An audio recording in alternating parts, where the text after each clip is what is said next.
I would like to welcome you to Columbia Heights Public Schools, Independent School District number 13 school board meeting for Tuesday, February 12th, 2019. I'd like to call the meeting to order and ask everyone if they would please rise for the Pledge of Allegiance.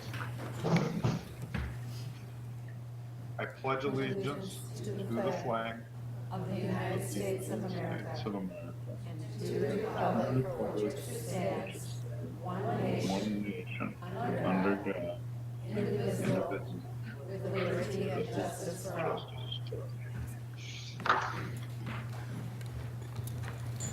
Okay, thank you, everybody, and I will plead a forgetful memory. Who's calling our roll for us? Is it? It would be Laura, so maybe Don. Okay. That would be Don. Don would. Member Samurai, Here. Member Lewis, Here. Member Severson, Here. Member Larkin, Here.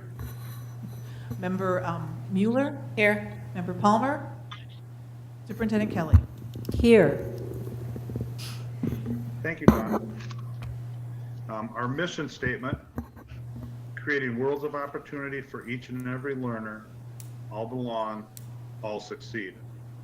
Our core values are community, excellence, collaboration, integrity, respect, courage, and innovation. And up next would be the agenda approval, adjustments, announcements, and correspondence. First up would be the approval of the agenda. If I could get a motion to move that forward, please. So moved. Second. Maddie? Was that Molly? Yes. Yeah. Thank you. Any discussion? Hearing none, all those in favor say aye. Aye. Opposed? Abstain? Motion carries. Next up would be the announcements. February 18th, Monday, there's no school, it's President's Day. February 19th at 5 p.m., there'll be a school board listening session. February 26th at 7 p.m., there'll be a regular school board meeting. March 5th at 5:30, there'll be a school board work session. March 12th, there'll be a regular school board meeting.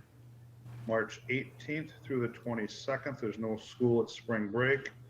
And March 26th, that's a Tuesday, there'll be a regular school board meeting in the community room.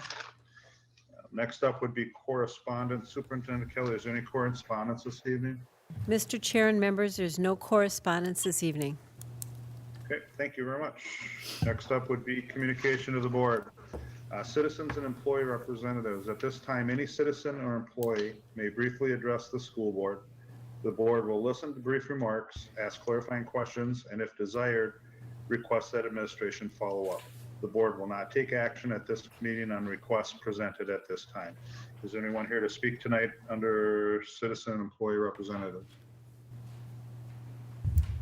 No, no one's here. Thank you very much. Next up would be the consent agenda, which includes the personnel report and the minutes of the January 8th organizational meeting, the January 8th and January 22nd school board meetings, and the treasurer's report for December of 2018. If I could get a motion to move that forward, please. So moved. Molly? Second. Lorien. Molly, Lorien, second. sorry. Hala, second. Second. Paula was my second. Let's Thank raise you. our hands so Okay. it's clear. Paula suggested we raise our hands for you. Would that be helpful? Okay. If I wasn't looking down reading, that'd be really helpful when I could see it, but yeah. We'll pass most of the motions in seconds, so I think we'll be okay. Any discussion? Okay, hearing none, all those in favor say aye. Aye. Opposed? Abstain? Motion carries. Next up would be discussion reports and information items. Reports from members of the board. Board members will report on board activities since the last regularly scheduled meeting of the Board of Education. Lorien, are you okay going first tonight? Yep, I sure am. Since our last meeting, I attended the Columbia Heights City Council meeting. I also attended the subcommittee on community engagement meeting.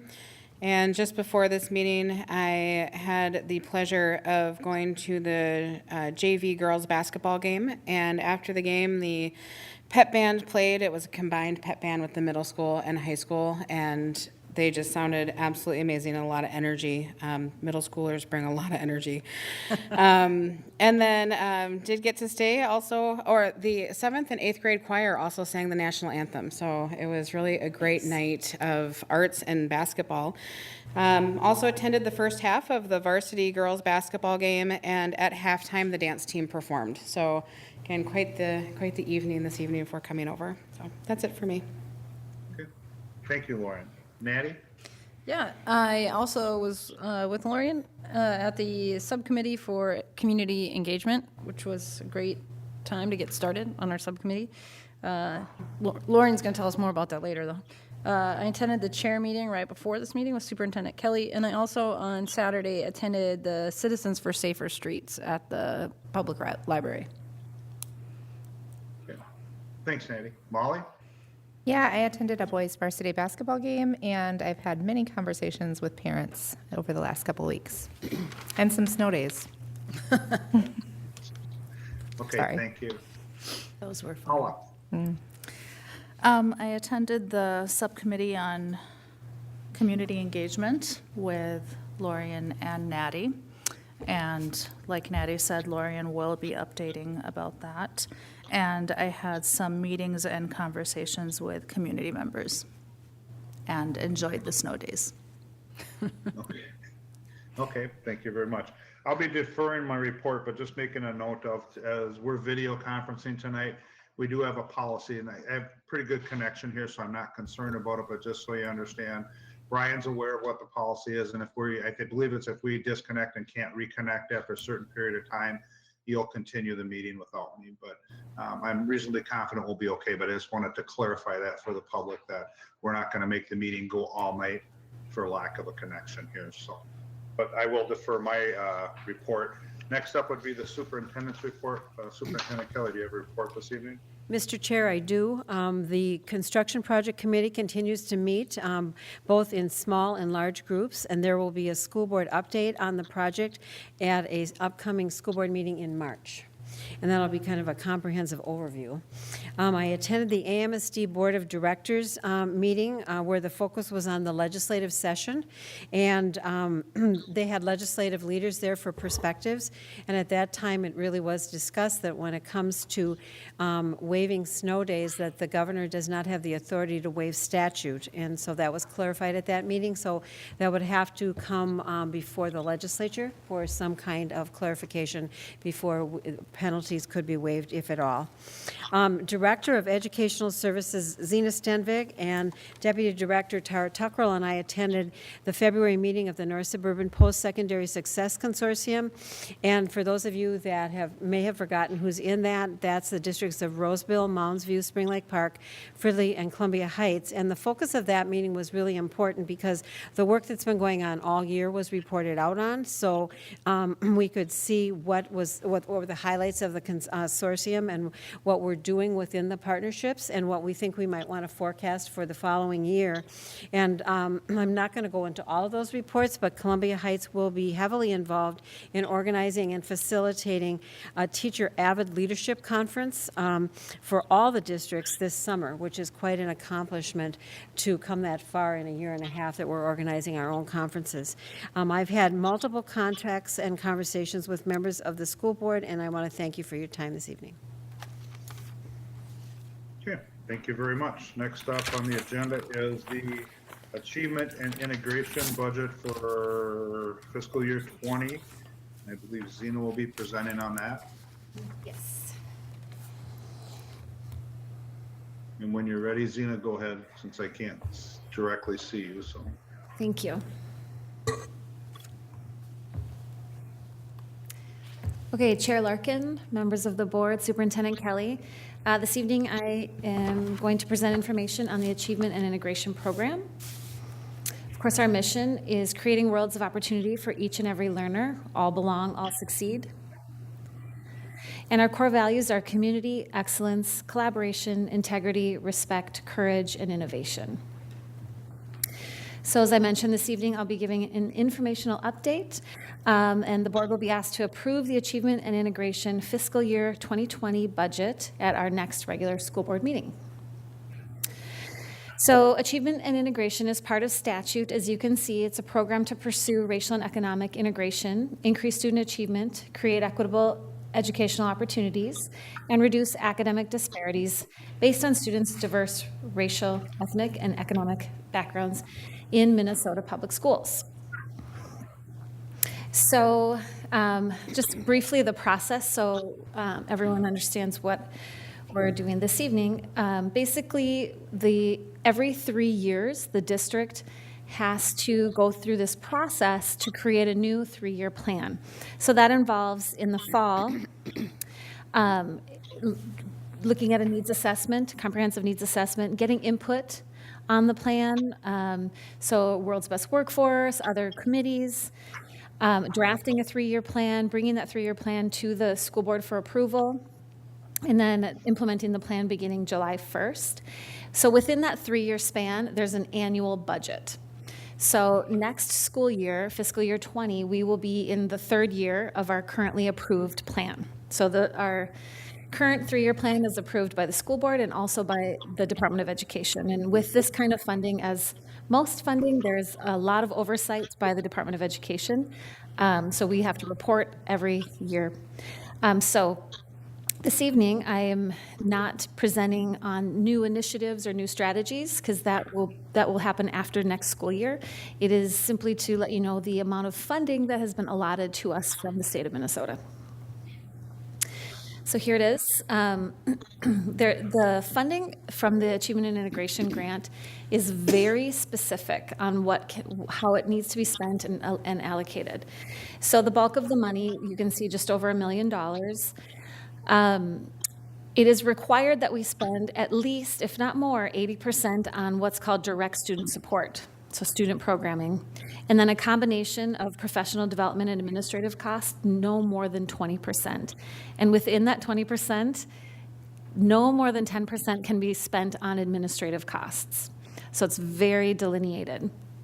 In addition to the main fund for achievement and integration, we receive an incentive revenue. Incentive revenue is specifically for work done across and among different districts. So this funding part of this funding is for our partnership with St. Anthony New Brighton School for our summer seminar programming. So this year, as I'm putting together the budget, we're looking at more funding, 85% going to the direct student support, and less than what we have to for professional development and administrative costs. We always try and obviously spend as much as we can towards the students and still maintain the programming. So I'm going to tell you a little bit about, just as a reminder, what's in our plan and what are the strategies and what is this funding going towards.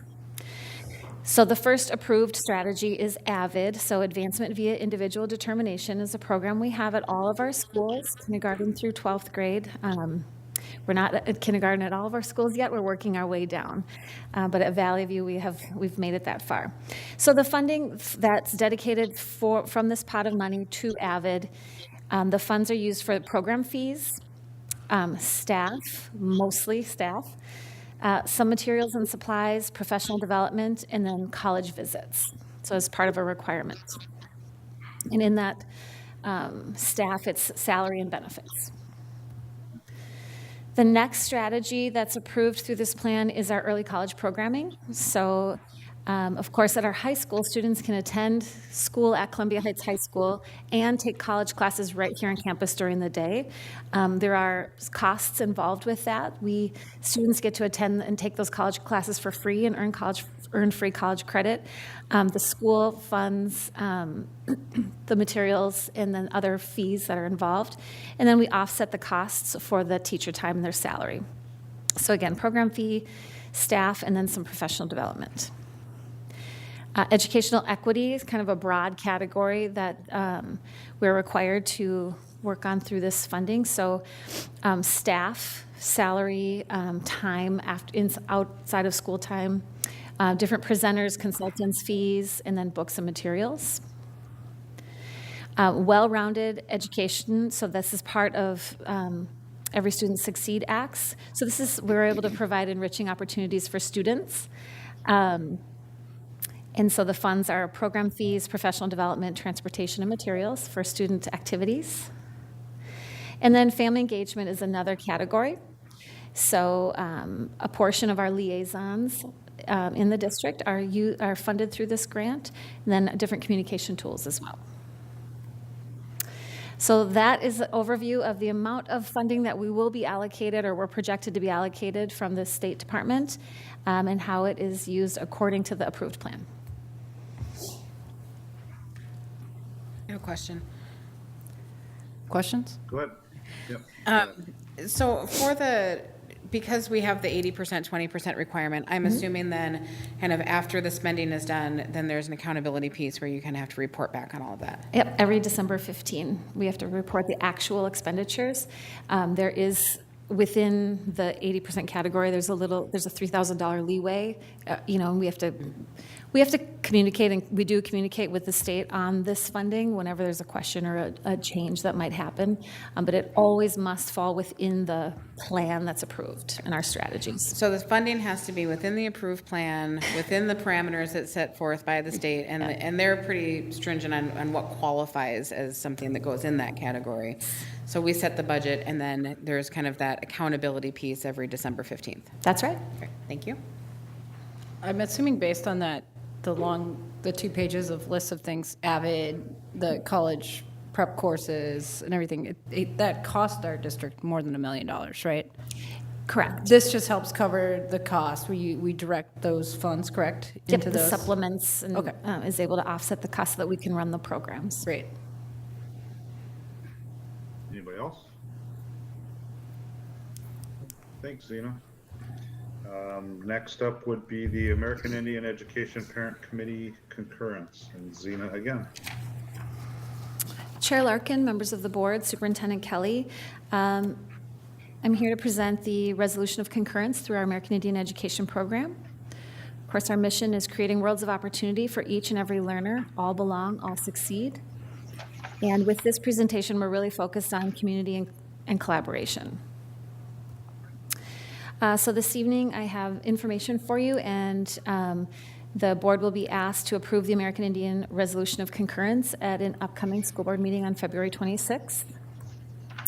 Again, this is part of statute and compliance, but I think we do it for much more than just compliance.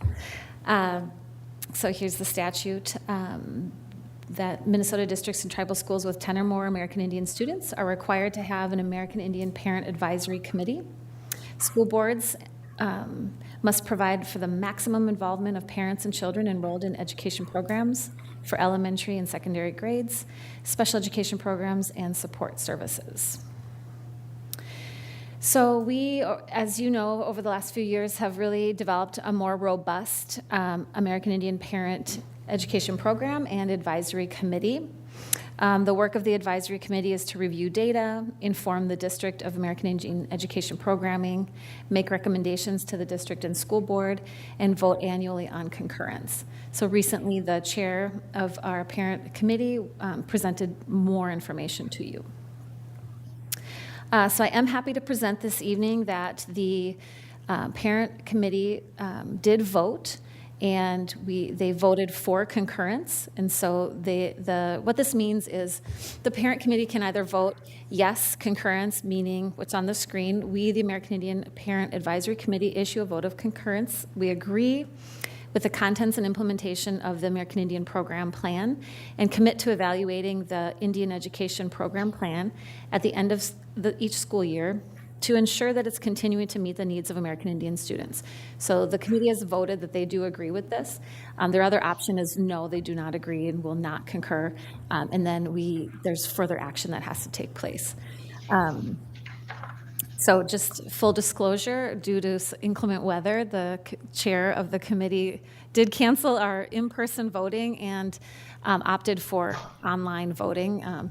So that happened, and we've got all of the votes tallied electronically, but legitimately. So just wanted to let you know that the committee has decided on 2 things regarding the upcoming powwow. One, the theme this year is drumming and dancing into the future. It's kind of fun. And the date has been solidified for May 11th, 2019 at the Highlander Center. So more information on that.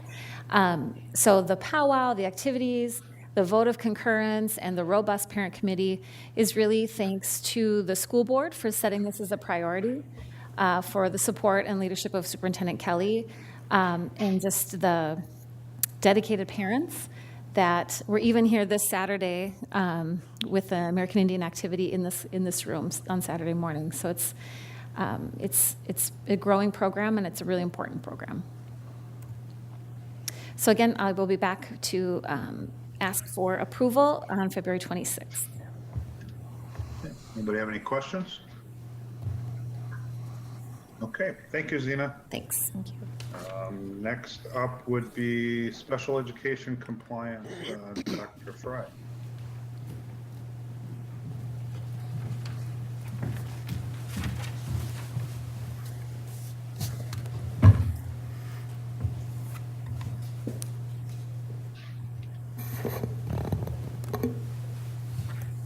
All right. Good evening, Chair Larkin, members of the board, Superintendent Kelly.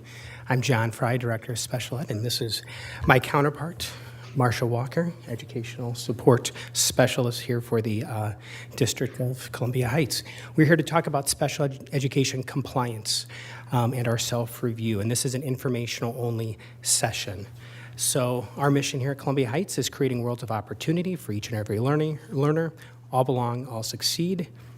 And our core value for this evening's presentation is on excellence, being our best, expecting our best each and every day. And the purpose of this presentation is that we would like to inform the school board on our compliance process that began during the 17-18 school year with our self-review. And the area of focus for this presentation will be on due process paperwork and fiscal compliance. You'll learn the purpose of compliance monitoring, historical data related to our due process compliance, and then also our next steps in that. So as you can see here from this graph, we are in the process of our Minnesota's Continuous Monitoring Improvement Process, MinSIMP for short. In last school year, Marcia and Dr. Holt led the way in our self-review. This year, we are in the process of our self-correction, both for our fiscal and our due process. Next year, we have the pleasure of having the Department of Education come out and do a on-site review of our records, both fiscal and due process. And then the following year after they come out, we have a self-review where we get to get trained, and then we get 2 years to implement that information to really improve our strategies as well as a focus on results for students. So that's exciting as part of this process. You can go to the next slide. The self-review year of the 6-year cycle provides an opportunity for us to self-identify areas of strength and areas of growth with our due process paperwork. MDE provides training which includes compliant examples for district leaders to bring back to the district. MDE determines which files the district will self-review, and districts have the option to review additional files. And so you can see last fall we attended the training. I bring 1 to 2 teachers with when those trainings are offered. And we bring that information back to the district to share with the rest of the special education staff. And then MDE will release us the files that we are to review and self-review. And then last year we had a 2-month window to clean the files. The remaining files from those findings are due to be resolved April of this school year. One of the things to mention with that training too is that districts have the option to review additional files that MDE doesn't select. And often our new teachers do elect to review additional files as they strive to build confidence and excellence with their due process work. Thank you. During review, when an area of noncompliance is identified, districts are responsible for developing and implementing a corrective action plan. During a self-review year, districts can have the option to elect to develop and implement a correction action plan. This school year, Dr. Fry and myself did choose to address the area of transition through a corrective action plan. We worked with the Department of Teaching and Learning, and we provided training during our back-to-school workshop week in November, and during back-to-school workshop week and in November. All secondary special education teachers from 6th grade to our transition teacher were included in this training, and from this training and in reviewing files since then, we have observed that our secondary staff has a deeper understanding of addressing transition in their due process paperwork. So this year, we are continuing to correct the remaining citations that were found during the self-review last year. Like Dr. Fry mentioned, we'll have those resolved by April of this year, and then we'll welcome the Minnesota Department of Education to do their review, a state review, next school year. And it's noteworthy on this slide to see the comparison where it shows a decrease in noncompliance findings from 215 during the 2010-2011 school year to 45 in the review that was conducted last school year. And I think it's important to say, Director Stenvik said this in an earlier presentation, it's not just about compliance. We strive for excellence in all opportunities we provide for students, including our due process paperwork. And typically, in my opinion, due process paperwork leads to better programming and services for our students. So the better we become at this, the more adept we will be at our programming. On to the fiscal compliance piece. Again, last year was a self-review here. MDE is required to monitor the district's use of our special education funds and make sure that we comply with federal and state requirements and laws.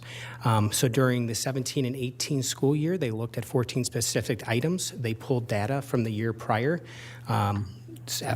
basically fiscal year 2017, so from July 1st of 2016 through July 30th of 2017.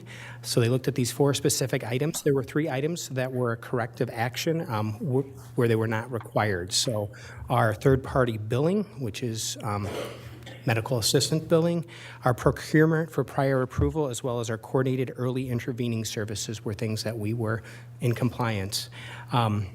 However, there were 3 main areas specific to our elective 11 corrective actions items that we need to focus on. The first one is time and effort, and that's looking at federal and state dollars specific to our staff schedule, as well as salary expenditures within that to make sure that we are having staff that are meeting the special ed students' programming and needs, but that are licensed in special education, so time and effort. So Barb Erickson has been very helpful and instrumental in gathering staff schedules, both paraprofessionals, our educational assistants, and teachers, and making sure we have that documentation to provide to MDE to ensure that we're meeting that time and effort requirement.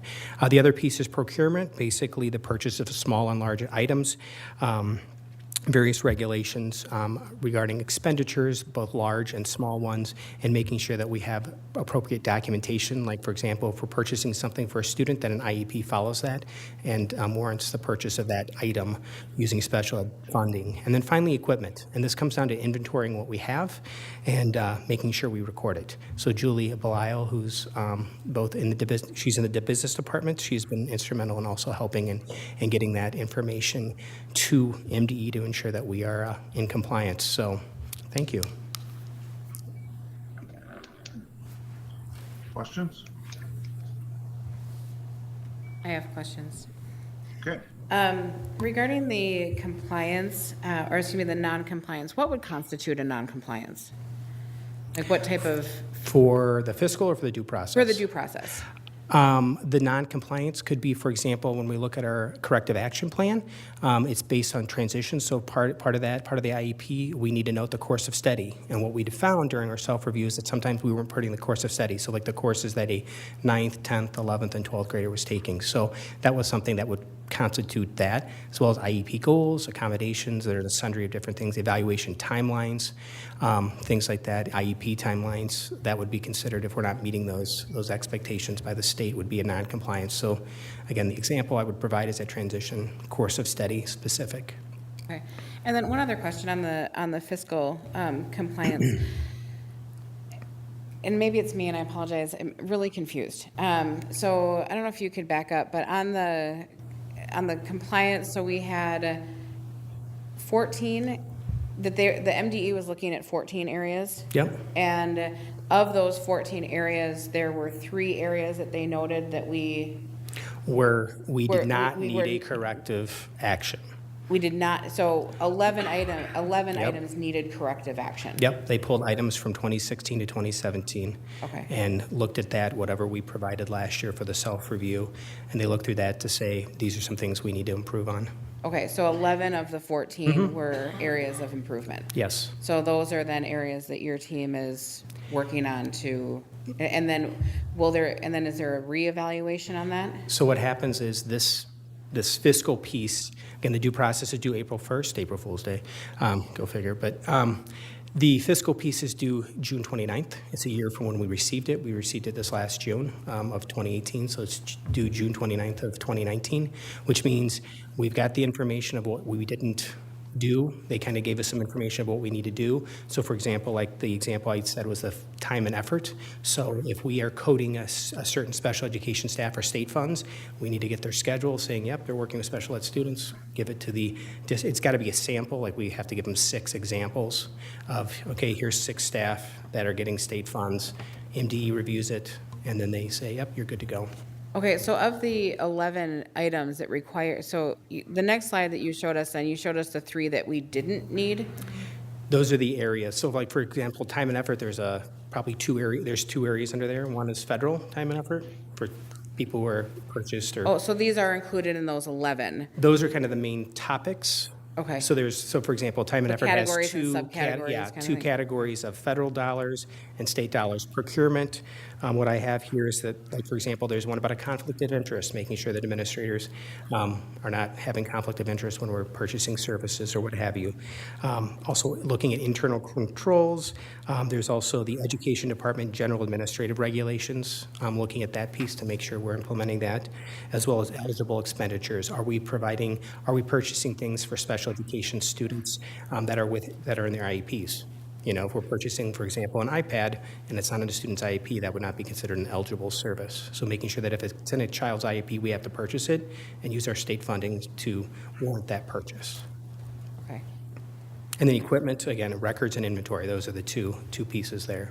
So we've got some work to do then in these areas. Yes. Thank you.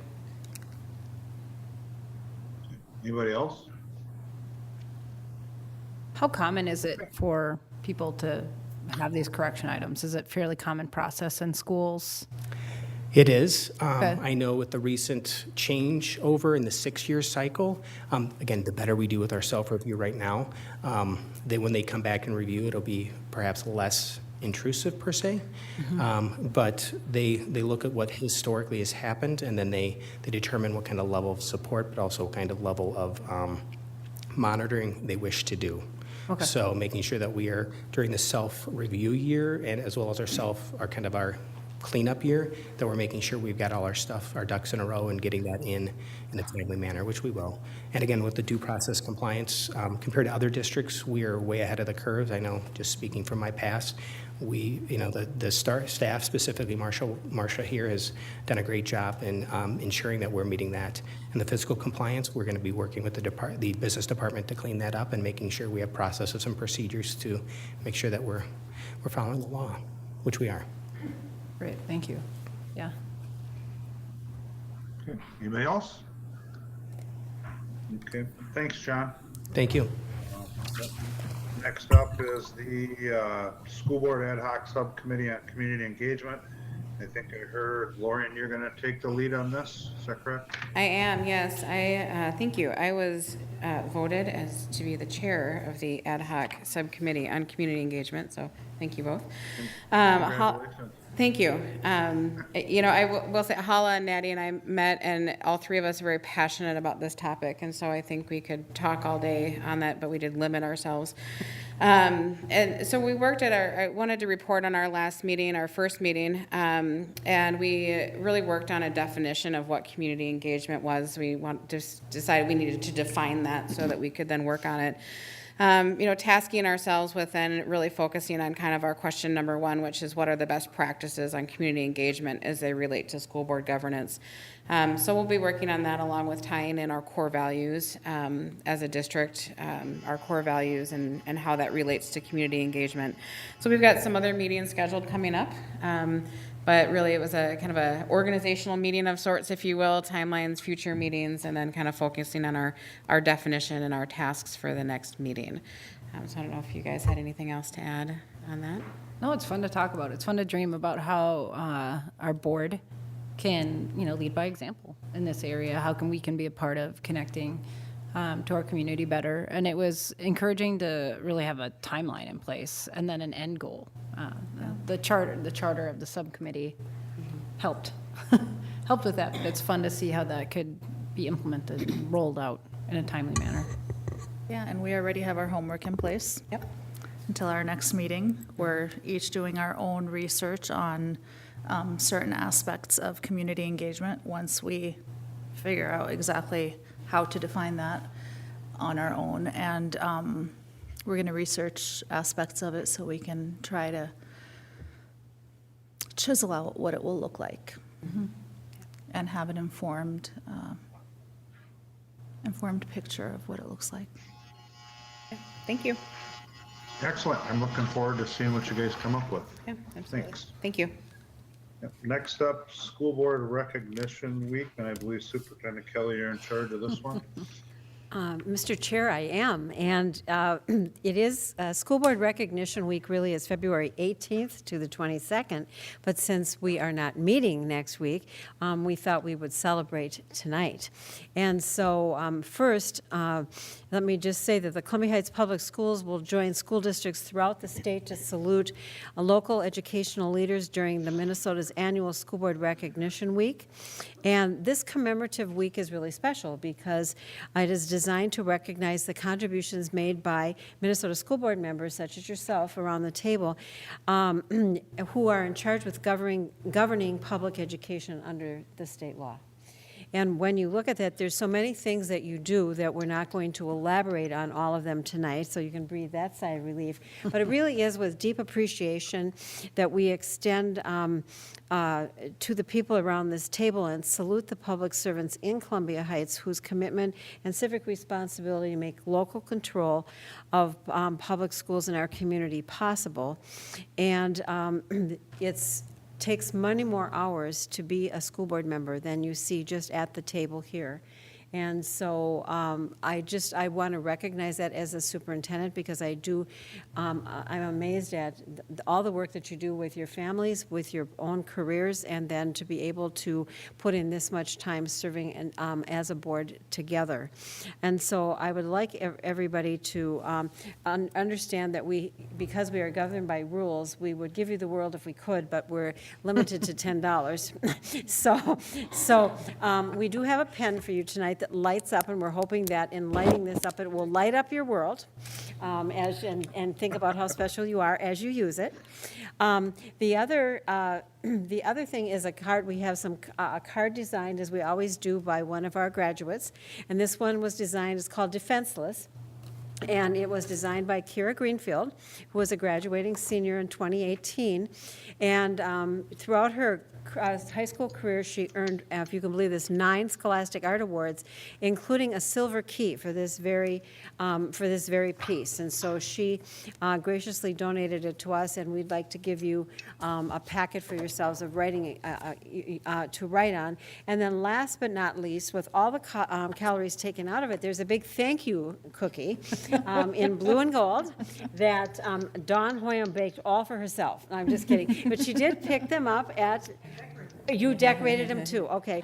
And so I understand, John, you're not here tonight, so the cookie might be stale by the time you get back. So I think Natty has volunteered to eat this cookie for you. I think I heard that was the take on that. But to the rest of you, please enjoy them.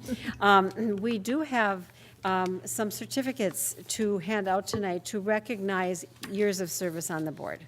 And so I know that you don't like to be put on the spot, but I'm going to hand out some certificates, and to do that, I think I'm just going to go over here so that Director Stenvik can take a shot of each of you as your name is called. So please cooperate with me and come up when I call your name. Okay, thank you. I'm not going to be able to help out with that part. You can stand by the TV. Yes. Take a picture. That's what we'll do.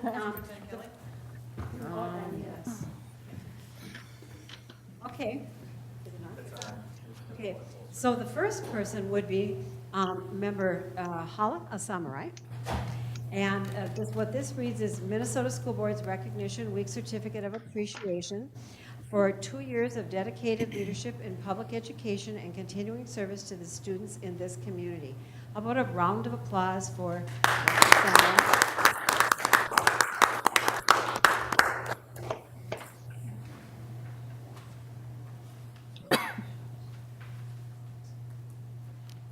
Take a picture.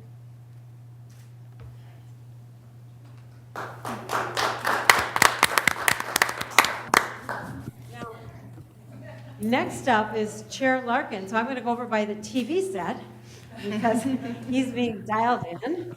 And so, John, this is a certificate of appreciation for 6 years of dedicated leadership in public education and continuing service to the students of this community. How about a round of applause for John? And John, I would shake your hand, but you're not here, but I will shake your hand when you get back. How's that? Very good. That sounds Hold good. it up. And I will hold up the certificate. There you are. There you go. Thank you, John. Next up is member Molly Lewis. And Molly, this certificate of appreciation recognizes Molly Lewis for 4 years of dedicated leadership in public education and continuing service to the students in this community. Let's do a round of applause.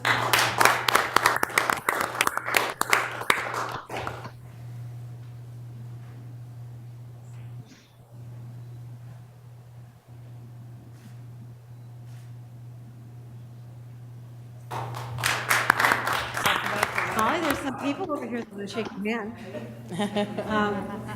Next up is Board Member Lorien Mueller. And this certificate of appreciation is for 2 years of dedicated leadership in the public education and continuing service to our students of this community. And whichever side you're going to go. It's my good side.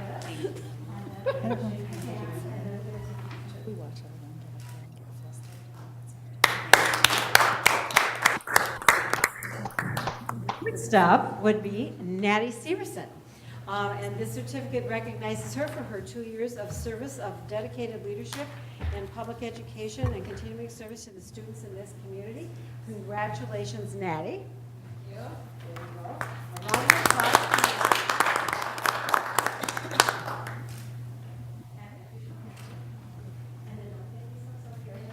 And we have another board member who is not here tonight. It's a certificate of appreciation for Laura Palmer, and she's our longest-serving board member at this time. And so we're recognizing her tonight for 8 years. 8 years of dedicated leadership in public education and continuing service to the students in this community. So how about a round of applause for Laura Palmer, who is not here tonight. So thank you, one and all, for all of this, and we look forward to thinking about you all next week, as it is the week, and in the future, thanks for all that you do for everybody, not only the students, but also the staff, and all of the things that, when you look back, it's the little things. And when I think of this, I'm also thinking of all the late-night calls I might make, or the texts I might send out, or snow day updates, and so I couldn't do my job without all of you, and so thank you for that as well. One last round of applause for the board.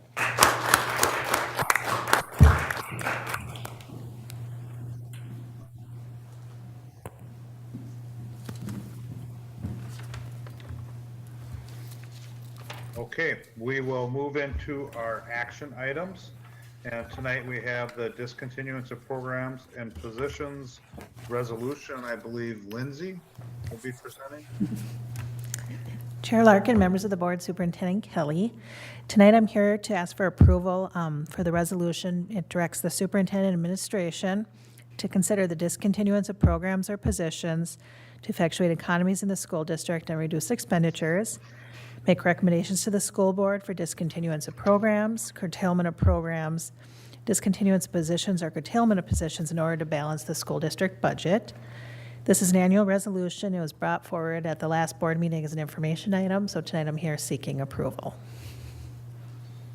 Okay, we will start with a motion in a second, and then I'll read it and open it up to discussion. So if I get a motion to move it forward, So, I'll second. Lorien, and then was it Howell second? Yes. Okay. All right, and it reads as follows. A resolution directing the administration to make recommendations for reductions in programs and positions and reasons therefore. Whereas the special education cross subsidy has grown over the last 5 years, necessitating a 10% increase of the school district's general fund needed to cover this obligation. And whereas the financial condition of the school district is dependent on federal, state, and local revenues, and these have not been sufficient to cover the total cost of ownership for the school district expenses. And whereas the school district has an obligation to balance the budget on an annual basis. And whereas reductions in expenditures in school finances must include discontinuance of positions and discontinuance or curtailment of programs if necessary. And whereas a determination must be made as to what faculty and staff contracts and programs may be terminated and not renewed and which licensed staff may be placed on a requested leave of absence without pay or fringe benefits and affecting discontinuance of positions and programs. Now therefore be it resolved that the School Board of Independent School District Number 13, Columbia Heights, hereby directs the superintendent of schools and administration to consider the discontinuation of positions or programs to effectuate economies in the school district and reduce expenditures, make recommendations to the board for the discontinuance of positions, curtailment of positions, discontinuance of programs, curtailment of programs in order to balance the school budget. Open it to discussion, questions, or comments. I have a comment, I think, if I may. I just want to reiterate.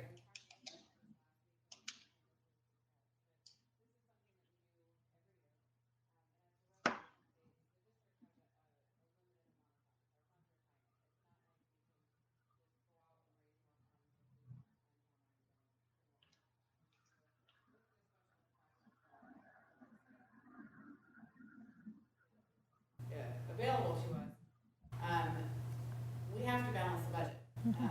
That's our obligation. And so every year, we need to look at what are ways that we can provide the best education for our students and the best working environment for our staff, and do so within our budget obligations and requirements.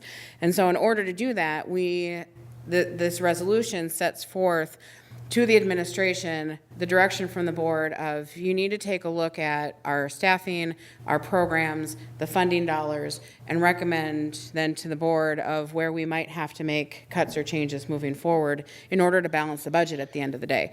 So if you remember last year, we had lots of conversation and discourse and some concerns from local community members about changes or reductions in programs. This is kind of where that process starts of we're saying now this is where the board is providing direction to the administration to look at what are we providing, what can we afford to provide, where is the money coming from, and how do we be the best stewards of our taxpayer dollars and funds that are available to us so that we can at the end of the day make sure that we balance the budget and not go negative. And so I just, because of some of the conversations that happened in the past, I felt it was important and prudent to just talk a little bit more about this process. This is the starting point of where then we're going to be in April, I believe. Is it April that we start talking about staffing or program changes? It's in the spring. We don't really give a definite date. Yeah, okay, in the spring. Yes. Then we start having those conversations about where your research has led in terms of what some of those changes may be. Yes. And typically in education, the spring is a tough time. And as we saw last year, the spring was a tough time for our parents who got the news about the cuts that had to happen. And that was upsetting. And it seemed to be news for some people that we needed to make those cuts and that the district wasn't just, going rogue. And so I appreciate, Lorien, that you are bringing this up right now, and we're making it clear that we do this every year, and this is under our direction, and this is us right here every year saying, please find the efficiencies, because we do have a finite amount of money, and it needs to come from somewhere. And it would be really nice if we didn't have to cut anything and didn't have to pinch pennies, but we do, so. And just to add to that, it's the reminder that we don't go into debt. We're committed to balancing our budget and not borrowing from now to create problems later. Does that make sense? So we're committed to giving all the kids all the advantages we can when we can. And so a big part of that, and if you're watching this and you have questions about, school board or school budgets and different things, I would say the big question that I would have you consider, especially you could even bring to your legislature, is this idea of the special education cross subsidy. And we've talked about it a lot here, and I won't reiterate it now, but if you're watching and you have questions about that, I would love to talk to you. I can meet anytime. I can tell you about it. I've done my homework on this one, and it's a growing problem, not just for our school, but for all schools in the state of Minnesota, and probably, is my guess, Superintendent Kelly, around the country. Correct? It is, because the federal government isn't living up to its obligations across the country. So, and that's a big chunk of it's over 10% of our budget for our schools goes to pay for that cross subsidy at this point. So it's a big number, and it really is, I would say, handcuffing in some ways for our district. So I'd love to answer questions you have about that. Thank you for bringing that up, Natty. I appreciate that. I was going to also, and I think adding a number to it, I believe it was $5.7 million last year. Is that correct, Superintendent Kelly? And it's projected to be more this year. And just to reiterate, that's not our special education costs. That's the difference between what government aid we're given and what we spend per government regulations. Yeah, per what we're required to provide. Mm-hmm. And that is correct. It was 5.7 and growing. It could be, you look at it, unless we get some relief from the legislature this year, it could be as high as almost 7 million. So it's a big number. Out of our $50-some million budget annually, correct? Yeah. Yeah. It comes out of the general fund. Yep, comes out of our general fund. Okay, good. Anyone else? Okay, so this is a resolution to give that direction to the superintendent and administration. Hearing no further discussion, this is a resolution. Dawn, if you would, please do a roll call. Aye. Aye. Lewis, Aye. Mueller, Aye. Severson. Aye. Okay, thank you. Motion carries. Thanks, Don. Next up would be our board topics, and I'll start by asking, is anybody going to talk about the play tonight? Did they have that on their list? Okay, the high school play, the one-act plays are starting, Superintendent Kelly, tomorrow, correct? Thursday. Thursday night. Thursday, I'm sorry, today's Tuesday. Thursday, Friday, and Saturday this week, It's 7 p.m. Thursday, Friday, and Sunday. Sunday. Okay, thank you. But since it's Thursday, on Friday, Thursday, Chair Larkin, you could take your Valentine to the play. Meaning She's in already- general, She's in it. My Valentine is in the play, so. Yeah. Well, I meant anybody in the audience could take their Valentine to the play. Oh, I thought you were talking to me. Okay, and just so people know, it's 2 one-act plays. Is it Gemini, the first pronunciation? Anybody know? I believe so. Okay, and then no exit. So I would encourage people to come out. The kids have worked hard. And it is Sunday, 7 p.m. also, or is that an afternoon? I think that's I believe that's a 2 p.m. show. We're thinking that's a 2 p.m. show, John. Okay, very good. Oh, is it 7? Okay. Oh, wait a minute. Dawn is going to check to make sure we have accurate information on this. Go ahead. I was just going to say, because they were scheduled to actually do this, and then we had the winter weather activity, so things have been redone. I know for sure Thursday. Right, and I was actually looking at the the school's Facebook page to see if I could find it as well. So if Don finds it first, that'll be great. Oh, 7:30. So it's 7:30 all 3 nights, which would be different than what we had normally scheduled. And she's confirming it is Sunday and not Saturday? Okay, that's all I have for board topics. Anybody else have anything? Yeah, I'm the liaison for Valley View Elementary School, and I see a Valley View parent out there. Could you give me a head nod on this one? There is a Valentine's meeting on Thursday at 6 p.m. at Valley View. So if you're a Valley View parent watching this, hit the PTO meeting. Can you do like Valentine cookies or no sweets? Sweets free, right? No sweets. No sweets. No sweets. Oh. I Anybody have, else? yep, one other item, just to start putting on your calendars. It's a little bit ahead, but I'm going to mention it at our next meeting too. March 8th is Performing Arts Night. This is an incredible night for our students.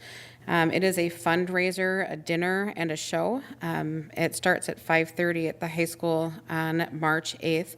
Our 5th grade band students will be providing dinner entertainment, followed by a show put on by our 6th through 12th grade performing artists. So band, choir, and theater performances will all take place.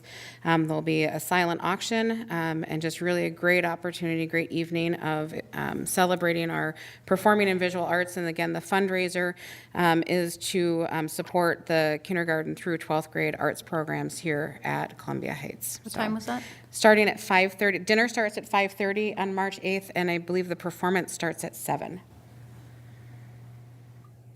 Remember, Mueller, if people wanted to donate silent auction items, who might they contact? I don't want to put you on the spot, but. They can contact me if they would like to donate silent auction items. Thank you.